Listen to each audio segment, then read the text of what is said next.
వరంగల్ జిల్లా ప్రధాన వార్తలను పరిశీలించినట్లయితే ఈ నెల 27వ తేదీన బీఆర్ఎస్ రజతోత్సవ మహాసభను పురస్కరించుకొని గీసుగొండ మండలంలో ఉన్నటువంటి పీడీఆర్ గార్డెన్లో సంఘం గీసుగొండ జీడబ్ల్యూఎంసీ పరిధిలోని 15, 16, 17 డివిజన్లకు సంబంధించినటువంటి ముఖ్య నాయకులు కార్యకర్తలతో మాజీ ఎమ్మెల్యే చల్ల ధర్మారెడ్డి సన్నాహక సమావేశం నిర్వహించారు. ఈ సందర్భంగా రజతోత్సవ సభకు సంబంధించినటువంటి వాల్ పోస్టర్ను ఆవిష్కరించారు. హన్మకొండ జిల్లా ప్రధాన వార్తలను పరిశీలించినట్లయితే రాజ్యాంగ నిర్మాత డాక్టర్ బిఆర్ అంబేద్కర్ 134వ జయంతి కార్యక్రమం హన్మకొండ జిల్లా బీఆర్ఎస్ పార్టీ కార్యాలయంలో ఘనంగా జరిగింది. ఈ కార్యక్రమంలో పాల్గొన్న హన్మకొండ జిల్లా బీఆర్ఎస్ అధ్యక్షుడు ప్రభుత్వ మాజీ చీఫ్ విప్ దాసరి వినయ్ భాస్కర్ అంబేద్కర్ చిత్రపటానికి పూలమాలలు వేసి నివాళులర్పించారు. ఆ తర్వాత హన్మకొండ జిల్లా బీఆర్ఎస్ పార్టీ కార్యాలయం నుంచి అంబేద్కర్ విగ్రహం వరకు బైక్ ర్యాలీ నిర్వహించారు. ఆ తర్వాత అక్కడ ఉన్నటువంటి అంబేద్కర్ విగ్రహానికి కూడా పూలమాలలు వేసి నివాళులర్పించారు. ఈ సందర్భంగా అంబేద్కర్ స్ఫూర్తిని కొనసాగిద్దామని దాసే వినయ్ భాస్కర్ పిలుపునిచ్చారు. హన్మకొండ జిల్లా నుంచి మరో వార్త చూస్తున్నట్లయితే కాకతీయ యూనివర్సిటీలో డాక్టర్ బిఆర్ అంబేద్కర్ జయంతి వేడుకలు ఘనంగా నిర్వహించారు. యూనివర్సిటీలో ఉన్నటువంటి అంబేద్కర్ విగ్రహానికి వీసీ ప్రతాప్ రెడ్డితో పాటు పలువురు నివాళులర్పించారు. ఆ తర్వాత సెమినార్ హాల్లో అంబేద్కర్ ఐడియాలజీపై సెమినార్ నిర్వహించారు. ఈ సందర్భంగా పలువురు వక్తలు అంబేద్కర్ ఐడియాలజీ అదేవిధంగా రాజ్యాంగ స్ఫూర్తిని కొనసాగించాలని ఈ సందర్భంగా వారంతా కూడా పిలుపునిచ్చారు. జనగామ జిల్లా ప్రధాన వార్తలను పరిశీలించినట్లయితే అకాల వర్షాలతో దెబ్బతిన్నటువంటి జనగామ మండలంలోని పలు గ్రామాల్లో పంటలను ఎమ్మెల్యే పల్ల రాజేశ్వరరెడ్డి పరిశీలించారు.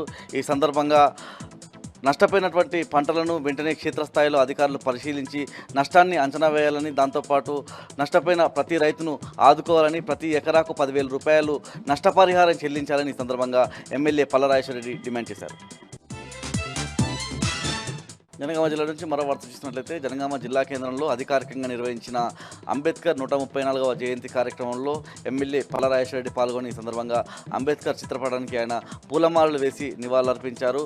దళిత బహుజనుల అదేవిధంగా అణగారిన వర్గాల వెలుగురేఖగా రాజ్యాంగాన్ని అభివర్ణించిన సందర్భం కూడా కనిపిస్తాం. జనగామ జిల్లా నుంచి మరో వార్త చూసినట్లయితే దేవరుప్ల మండల కేంద్రంలో అంబేద్కర్ విగ్రహావిష్కరణ కార్యక్రమం ఉద్రిక్తతకు చోటు చేసుకుంది. ప్రధానంగా మాజీ మంత్రి ఎర్రబెల్లి దయాకర్రావు చేతుల మీదుగా ఆ కార్యక్రమం జరగాల్సి ఉండగా పెద్ద ఎత్తున పోలీసులు మోహరించి దయాకర్రావును అడ్డుకునే ప్రయత్నం చేశారు.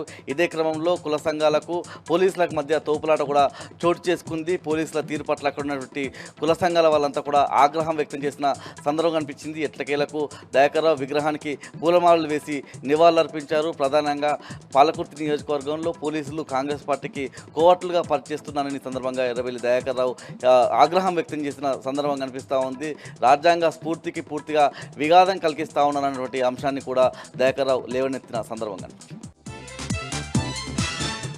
జనగామ జిల్లా నుంచి మరో వార్త చూసినట్లయితే డాక్టర్ బిఆర్ అంబేద్కర్ 134వ జయంతి సందర్భంగా స్టేషన్ గన్పూర్లోని పలు గ్రామాలకు సంబంధించి మాజీ ఉప ముఖ్యమంత్రి డాక్టర్ రాజయ్య ఆయన విగ్రహాలకు పూలమాలలు వేసి నివాళులర్పించిన సందర్భం కనిపిస్తూ ఉంది. ఈ సందర్భంగా నేటి యువత అంబేద్కర్ మార్గంలో పయనించాలని, ప్రధానంగా విద్యా నైతికత సామాజిక న్యాయం వైపు అడుగులు వేయాలని సందర్భంగా యువతకు డాక్టర్ రాజయ్య సూచించారు.